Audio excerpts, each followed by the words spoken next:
주의 말씀은 내 발의 등이요 내 길의 빛이니이다.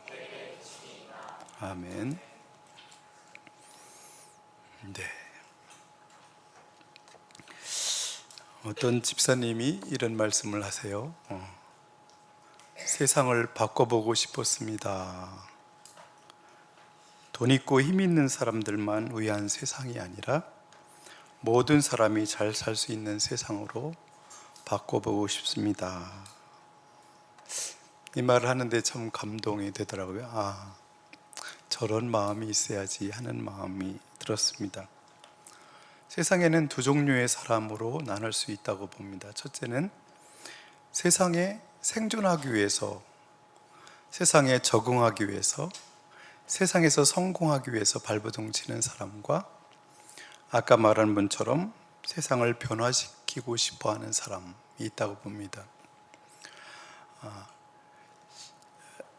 대부분의 사람들은 어떻게 하면 세상에서 적응할 수 있을지, 어떻게 하면 생존해 나갈 수 있을지, 아니면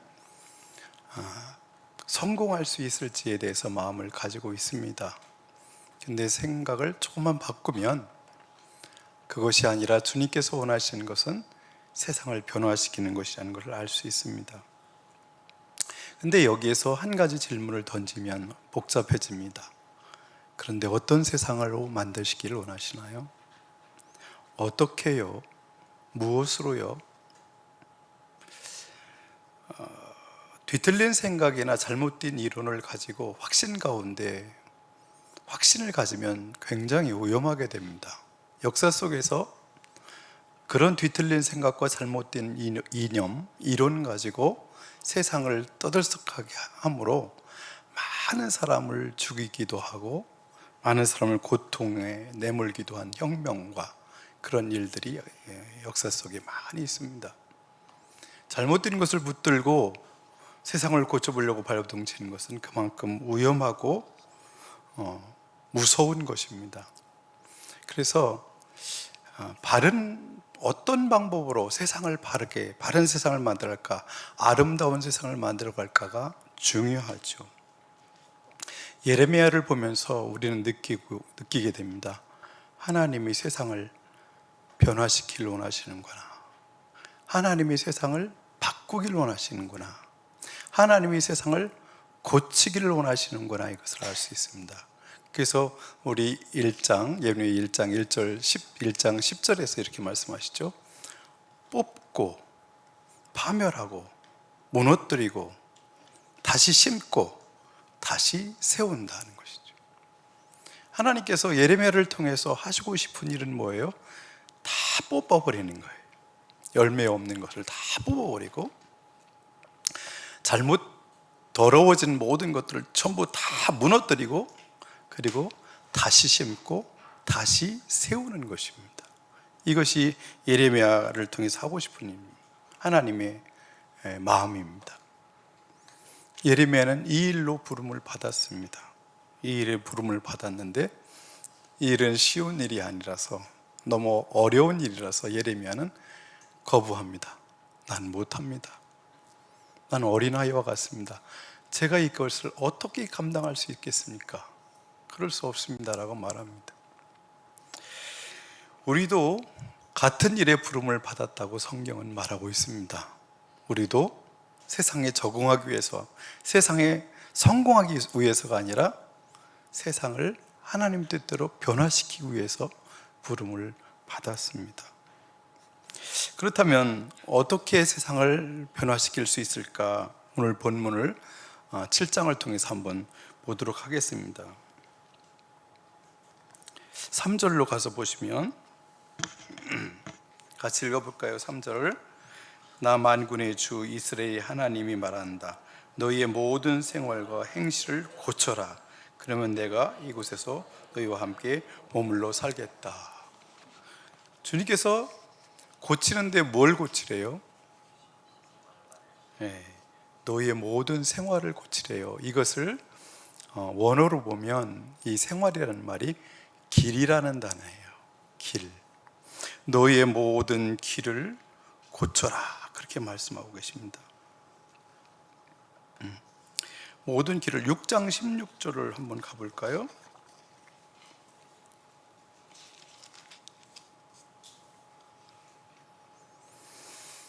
6장 16절 천천히 가겠습니다. 천천히. 나 주가 말한다. 나는 너희에게 일렀다. 가던 길을 멈추어서 살펴보고 옛 길이 어딘지 가장 좋은 길이 어딘지를 물어보고 그 길로 가라고 하였다. 그러면 너희의 영혼이 평안히 쉴 곳을 찾을 것이라고 하였다. 그런데도 너희는 여전히 그 길로는 가지 않겠다고 하였다. 참 나는 예레미야를 읽으면서 깜짝 놀랐어요. 어떻게 이런 표현들을, 어떻게 이런 말씀들을 주시는가 싶었어요. 이 시대는 속도의 시대죠. 빨리 가길 원해요. 빨리 가서 무언가를 빨리 이루기를 원하고 빨리 도착하기를 원합니다. 근데 예레미야가 말합니다. 가던 길을 멈추어라. 가던 길을 멈추어 서라.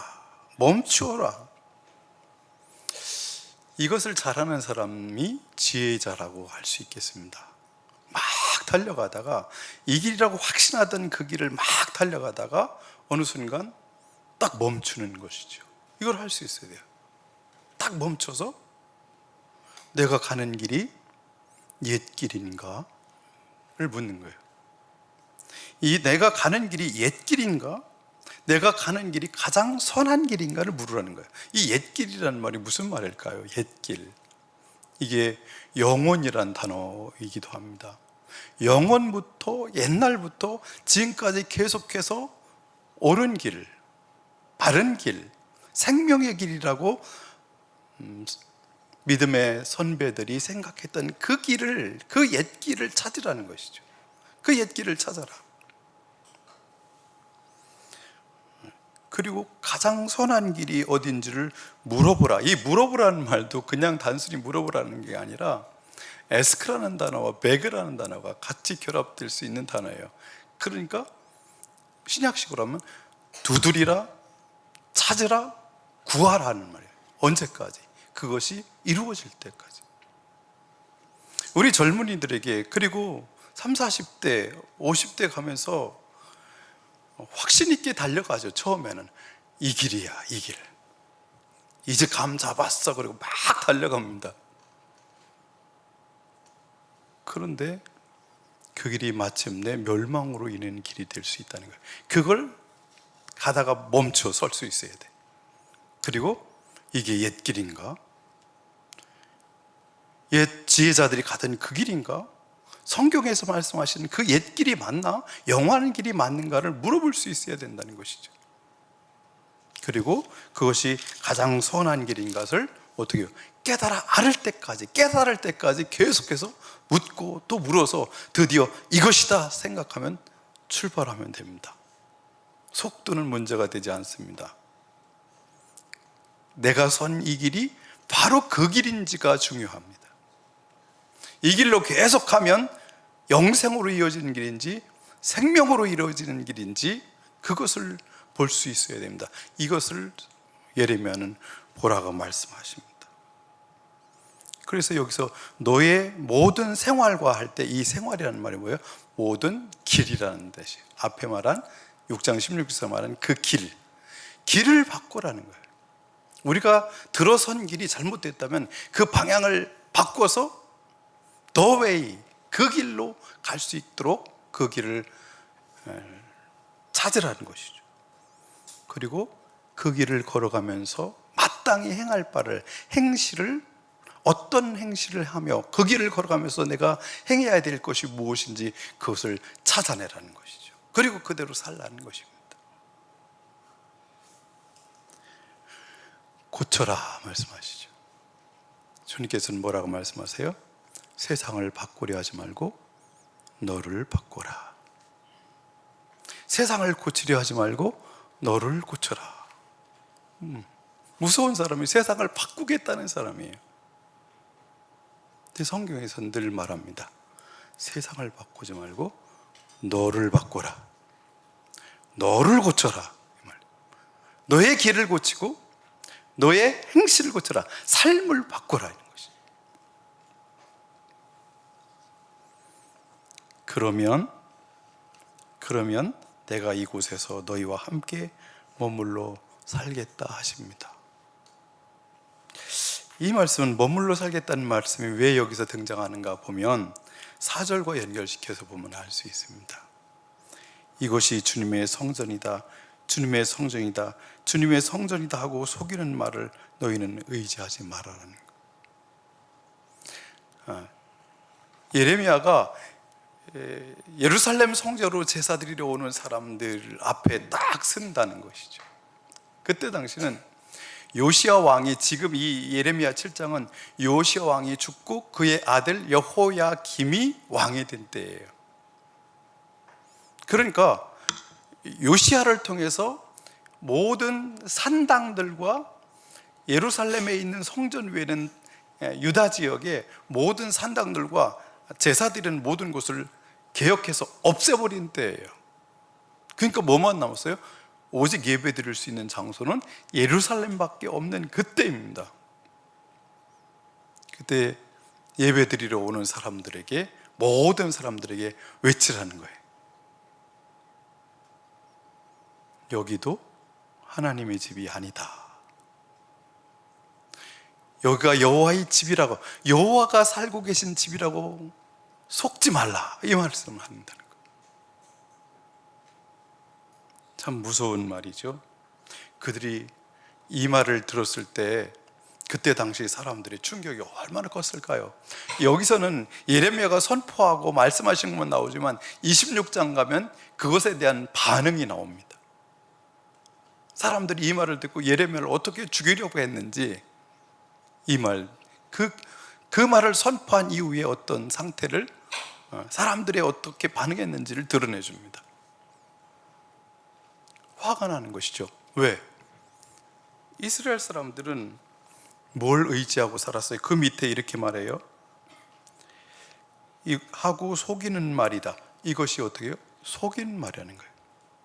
이 예루살렘 성전이 하나님의 집이다, 하나님이 살아계시다, 하나님이 살아계시다 하는 말은 거짓말이라는 거예요. 속이는 말이라는 거예요.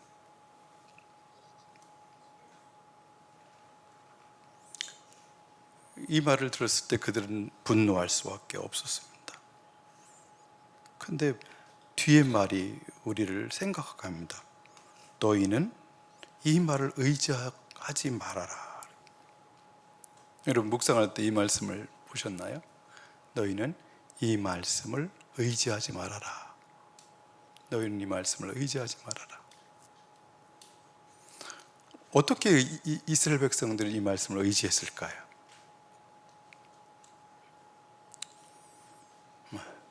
여가 여호와의 전이다, 여호와의 전이라, 여호와의 전이라 하는 말을 어떻게 의지할까요? 첫째는 이것일 것입니다. 여기에 우리 하나님이 살아계셔. 우주 만물을 창조하신 그 하나님이 살아계셔. 그 하나님은 우리 편이야. 그러니까 우리는 영원히 멸망하지 않아. 그리고 모든 상황 속에서 그분이 우리를 위해서 싸워주실 것이니까 우리는 승리할 거야. 이렇게 이 말에, 이게 성전신학이라는 거예요. 이스라엘 사람들이 가지고 있던 성전신학이에요. 이걸 의지한 거예요. 예루살렘에 성전이 있기 때문에, 이곳에 하나님이 살아계시기 때문에 우리는 안전하다, 우리는 승리할 것이다. 왜? 그분이 우리를 위해서 싸워주실 것이기 때문에. 그런데 이 말을 의지하지 말라는 거예요. 이 말은 속이는 말이라는 것이죠.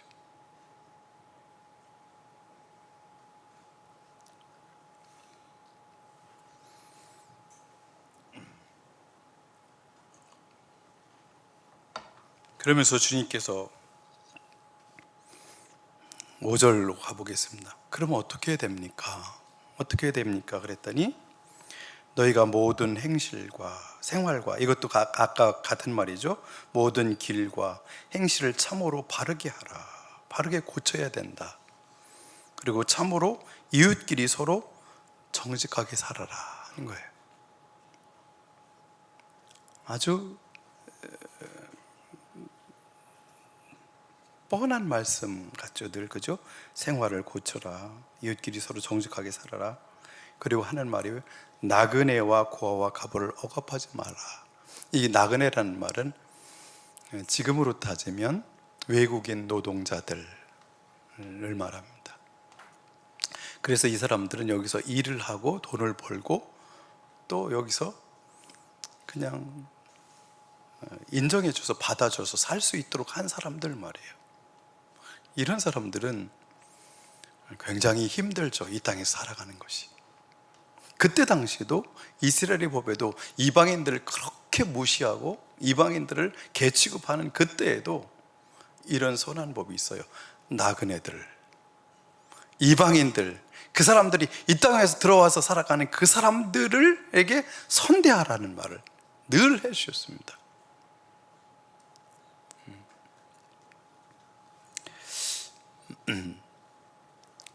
우리 교회도 이걸 사역으로 할 수 있으면 좋을 것 같다는 마음을 먹고 제가 공부도 하고 그랬는데 이게 사역으로 연결되는 게 쉽지 않은 것 같아요.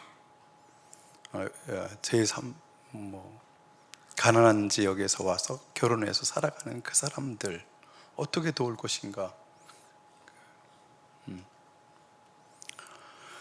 이분들과 어떻게 한국에 와서 한국을 집처럼 고향처럼 생각하며 살 수 있도록 도울 수 있을까? 세상에서, 공장에서, 회사에서 무시를 당하지만 교회에서는 같이 어울리는 형제 자매로 살아가는 것을 어떻게 보여줄 수 있을까? 어떻게 하면 이 사람들과 어울려서 살 수 있을까? 근데 이 관저동은 요즘은 몇 명 보이는 것 같은데 그 사람들이 별로 없는 것 같더라고요. 한국 사람들이 더 주로 많고 이분들을 어떻게 그 사람들을 이 게르 이방인들이 와서 정착해서 살아가는 사람들과 그리고 고아와 가부를 억압하지 말아야 된다. 그리고 이곳에서 죄 없는 사람을 살해하지 않고 다른 신들을 섬겨 스스로 재앙을 불러들이지 않아야 된다라고 말씀하고 계십니다.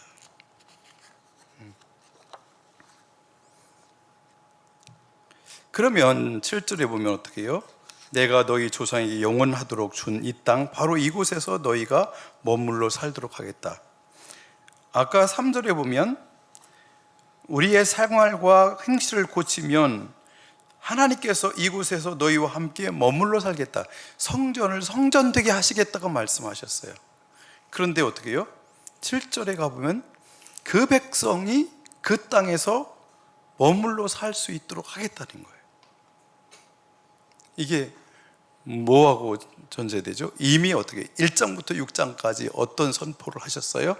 북방에서 한 민족을 들여와서 이 땅에 있는 모든 것들을 포도나무 열매를 다 따듯이 와서 그리고 북방에 물이 끓는 솥인데 그 끓는 솥이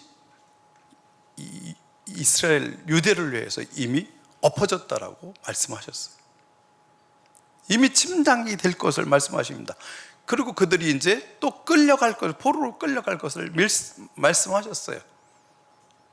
그런데 고치면, 회개하면 그들이 다시 그 땅에 살 수 있게 해주시겠다는 것이죠. 여러분, 이 예언자들의 슬픔이 있죠. 여러분, 예언자가 성공한 건 어떤 게 성공일까요? 예언자가 예언한 대로 그 백성들이 망하는 것이 성공인가요? 아니면 그 말을 듣고 그 백성들이 회개해서 예언한 대로 이루어지지 않는 게 성공인가요?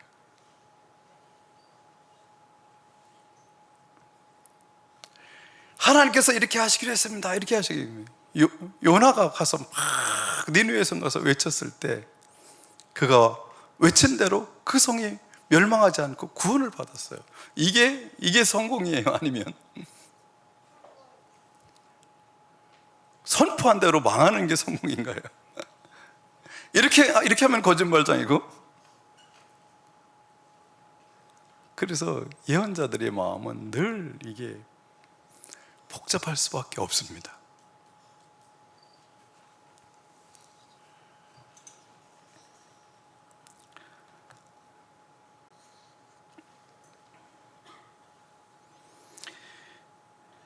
그리고 또 하시는 말씀이 있죠. 10절 가보면 9절부터 10절을 보시면 너희는 모든 도둑질을 하고 사람을 죽이고 음행을 하고 거짓으로 맹세를 하고 바알에게 분향을 하고 너희가 알지 못하는 다른 신들을 섬긴다. 너희는 이처럼 내가 미워하는 일만 저지르고서도 내 이름으로 불리는 이 성전으로 들어와 내 앞에 서서 우리는 안전하다 하고 말한다. 너희는 그런 역겨운 모든 일들을 또 뒤풀이하고 싶어서 그렇게 한다. 여러분, 이점에서 우리들이 생각해야 될 질문이 있습니다. 던져야 될 질문. 학교에서도 가장 젊으신 교수님이 이 질문을 계속 하시더라고요. 여러분, 코로나를 겪었는데 코로나를 겪고 나서 예배가 중요하다고 생각합니까? 삶이 중요하다고 생각합니까? 이 질문을 자꾸 왜 저렇게 유치한 질문을 자꾸 하나 싶어서 저는 그냥 가만히만 있었어요. 여러분, 예배가 중요해요? 삶이 중요해요?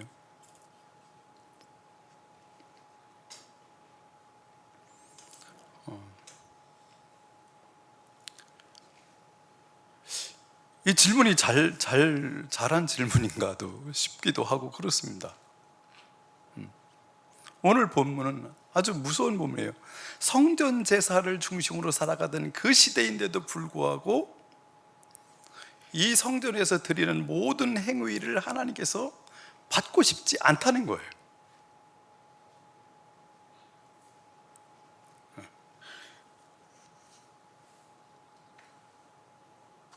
21절에 가면 이렇게까지 말씀하십니다. 나 만군의 주 이스라엘 하나님이 말한다. 내가 너에게 받고 싶은 것은 제사가 아니다. 너희가 번제는 다 태워 내게 바치고 다른 제물은 너희가 먹는다고 하지만 내가 허락할 터이니 번제든 무슨 제사든 고기는 다 너희들이나 먹으라. 이렇게 말씀하세요. 어떻게 보면 예언자들이 외치는 것은 제사보다도 더 중요한 거예요. 너희들이 드리는 제사라는 것 자체가 번제물 내가 먹는 것도 아니고 그 냄새도 난 맡기 싫다. 니들이나 먹어라. 니들이나. 이렇게 말씀하세요. 그렇기 때문에 어떻게 생각하면 예배가 잘못하면 무용한 것처럼 느껴지기도 합니다. 이 성전 자체가 성전이 아니라고 말씀하시니까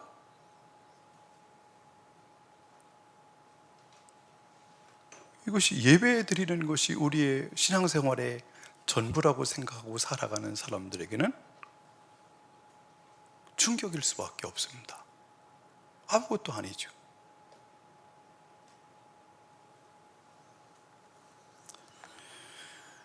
여러분, 그러면서 이제 이 문제, 성전의 문제를 어디까지 끌고 가냐면 12절부터 15절에 보면 결국 예루살렘 성전을 무너뜨리겠다고 말씀하시는 거예요. 그리고 유대 땅에 살고 있는 모든 이스라엘 백성들을 다 그 땅에서 쫓아버리겠다고 말씀하시는 거예요. 충격이죠. 하나님만 모시고 살면 잘 될 거라고 생각했고 이분이 여기 계시기 때문에 우리는 잘 될 것이라고만 생각했는데 처음에 여호수아를 통해서 가나안 땅에 들어갔을 때 그들이 성막을 놓은 지역이 어디예요? 실로예요. 실로와 연결된 제사장 여러분 생각나는 분이 있으세요? 실로에서 사역하셨던 분, 엘리 제사장이 있죠. 엘리 제사장. 거기서 누가 컸어요? 사무엘이 컸죠. 그의 아들들이 누구예요? 홈리와 피느하스죠. 그 예를 드시는 거예요. 지금 실로에 있을 때 에브라임 지파의 땅에 실로라는 곳에 성막이 있었는데 그 성막이 그때 당시 그 사람들이 죄를 지었는데 그 성막이 에브라임 사람들을 지켜줬느냐, 그때 당시 이스라엘을 지켜줬느냐고 하나님이 물으시는 거예요. 아니지 않느냐? 홈리와 비느하스가 언약궤를 가지고 전쟁터에 블레셋과의 전쟁터에 갖고 갔는데 죽고 언약궤는 빼앗겼죠. 그리고 나라는 블레셋에 망했습니다.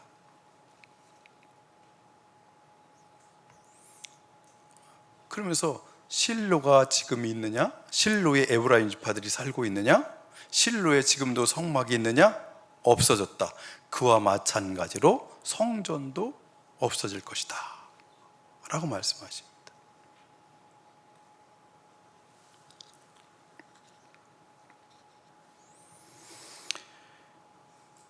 결국 그러면 이스라엘 사람들이 그 땅에서 안식을 누리며 잘 살 수 있는 비결은 한 가지죠. 그들의 삶을 고치는 거예요.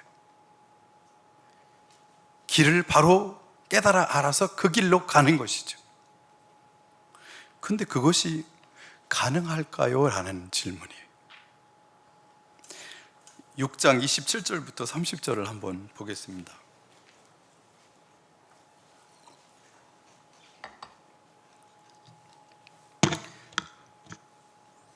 같이 읽어볼까요? 예레미야야, 내 백성을 시험해 보아라. 금속을 시험하듯 시험해서 도대체 그들의 정체가 무엇인지 밝혀보아라. 그들은 모두 반항하는 자들이다. 모함이나 하고 돌아다니며 마음이 완악하기가 노시나 무시와 같다. 모두 속속들이 썩은 자들이다. 풀무지를 세게 하면 불이 뜨거워져서 그 뜨거운 불 속에 납이 녹으련만 불순물도 없어지지 않으니 금속을 단련하는 일이 헛수고가 되고 만다. 그들의 죄악이 모두 제거되지 않는다. 이제 그들은 불순물 제거할 수 없는 내버린 은일 뿐이다. 나 주가 그들을 내버렸기 때문이다. 참, 여러분은 이 말씀을 본문을 읽으면서 어떤 느낌이 들었는지 모르겠습니다만, 저는 이 시대가 이렇게 느껴져서 마음이 굉장히 힘들었어요. 내버린 은이다. 왜냐하면 아무리 용광로 속에 집어넣어도 불순물이 제거되지 않는 은의 상태가 됐다는 거예요. 완전 은의 찌꺼기처럼 되어버려서 시련을 줘도 그것이 환난을 줘도 고쳐지지 않는 정결하고 아름다운 이스라엘 백성들로 회복이 안 된다는 말을 이렇게 표현했어요. 내버려진 은이다. 그러면서 예레미야야, 네가 한번 이 사람들의 정체성이 도대체 무엇인지를 한번 시험해 보려는 거예요. 진짜 하나님의 백성인지 그렇지 않은지 정체성을 시험해 보라는 거예요. 그럼 어느 시점이 지나면 저 스스로 느끼는 것이고, 교우들에게 느끼는 것이고, 한국 교회 자체에 느끼는 것이고, 주변에서 만나는 사람들 중에서 느끼는 게 있어요. 이제는 저 사람에게는 어떤 방법도 없겠구나 하는 거예요. 더 이상 어떤 방법도 없겠구나. 저 사람이 복음을 순수하게 다시 받아들일 수 있을까? 처음처럼 순수한 마음으로 보라를 공부할 수 있을까? 그리고 생각을 바꾸고 삶을 바꾸고 겸손한 태도로 변화되어 살 수 있을까? 들은 말은 많고 경험한 것은 많아서 마음이 한없이 높아졌는데 실제적으로 생각과 가치관은 변하지 않는 상태에 있는 이스라엘 사람들이죠. 이 상태에서 고쳐라. 그런데 고칠 수 있는 사람들이 있냐는 것이에요. 이게 이제 문제입니다. 예레미야 2장 1절 2절을 가볼까요? 예레미야 2장 1절 2절.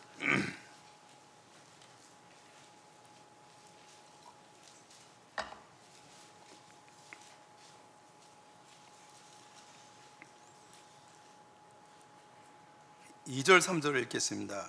같이요. 너는 가서 예루살렘 사람들이 들을 수 있게 이렇게 외쳐라. 나 주가 말한다. 네가 젊은 시절에 얼마나 나에게 성실하였는지, 네가 신부 시절에 얼마나 나를 사랑하였는지, 저 광야에서 씨를 뿌리지 못하는 저 땅에서 네가 어떻게 나를 따랐는지 내가 잘 기억하고 있다. 이스라엘은 나 주에게 거룩하게 구별된 나의 수확 중 첫 열매다. 누구든지 그것을 가져다 먹으면 벌을 받고 재앙을 만났다. 나 주의 말이다. 아멘. 무슨 얘기죠? 광야에서는 그 말이에요. 출애굽해서 딱 광야에서는 이스라엘 백성이 신부 같았다. 신랑만 바라보는 신부 같았다는 거예요. 온전히 주님만 의지하고 주님만 바라봤다는 것이. 광야에서는 그랬다는 거예요. 그때는 광야에서는 뭘 할 수 없었죠? 농사할 수 없었어요. 아무것도 자신의 힘으로 먹을 수 있고 살아낼 수가 없었어요. 물도 없었어요. 그런 상황 속에서 오직 바라볼 수 있는 분은 여호와 하나님밖에 없었어요. 그때를 말씀하시는 거예요. 저는 이 말씀을 딱 읽으면서 숨이 콱 막혔어요. 그럼 결국은 광야 시대로 되돌리는 수밖에 없나 하는 것이죠. 안정된 삶, 그 젖과 꿀이는 안정된 땅에 와서 안정되게 살아가는 모든 것을 다 무너뜨리고 결국은 하나님께서는 답이 그것뿐이 없다고 생각하셔서 어떻게 하시는 거예요? 성전도 무너뜨리고 그 백성들을 다시 광야로 내보내는 거예요. 그 땅에서 내보내시는 작업을 하시는 거예요. 이게 이제 성경 전체가 출애굽의 문제와 지금 출애굽의 문제와 나중에 바벨론에 다시 돌아오는 걸 다시 제2의 출애굽으로 보거든요. 이게 전부 같은 틀로 묶여 있어요. 그래서 이스라엘 백성들이 그 땅에서 하나님의 뜻대로 살아내지 못하면 어떨 때가 가장 그 사람들이 정신을 차렸는가 보는 그 시점으로 다시 돌려버리는 거예요. 그게 뭐예요? 광야시대. 광야시대. 그 광야시대로 다시 돌려면 그때는 정신을 차릴까 하는 것이죠. 근데 어떻게 해요? 이스라엘 백성들의 역사를 통해서 그들이 정신을 차리나요? 그래서 결국 남은 자들만 남는 거예요.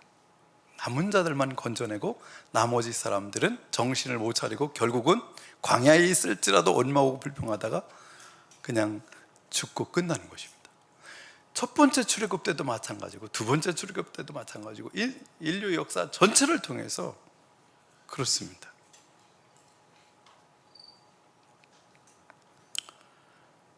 이제 말씀을 맺도록 하겠습니다. 그러면 삶과 예배를 어떻게 통합시킬 수 있을까 할 때 신약에서는 이것을 무엇라고 말씀하실까 했더니 결국 우리가 봤던 로마서 12장 1절 말씀을 깨달아 알고 그대로 사는 것이라는 것을 알았어요. 너희 몸을 하나님이 기뻐하시는 거룩한 산 제물로 드리라. 소를 잡아서 제물로 드리고 양을 잡아서 제물로 드리고 예수님을 제물로 드리는 것을 넘어서서 벗어나서 뭘 해야 돼요? 우리 몸을 하나님께서 원하시는 거룩한 산 제물로 드리는 거예요. 거룩한 제물로, 살아있는 제물로, 그분이 쓰시기에 합당하신 제물로.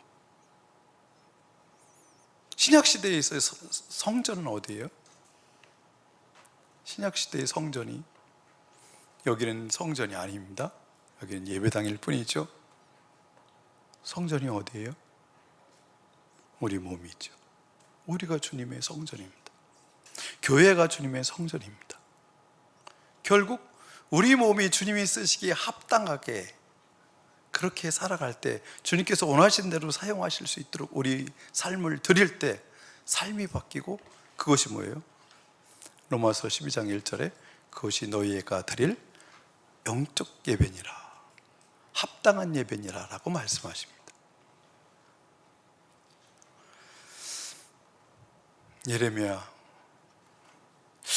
예레미야를 이게 앞으로 8월 달까지 예레미야를 해야 되는데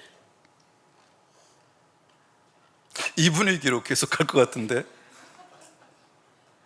견디실 수 있겠습니까?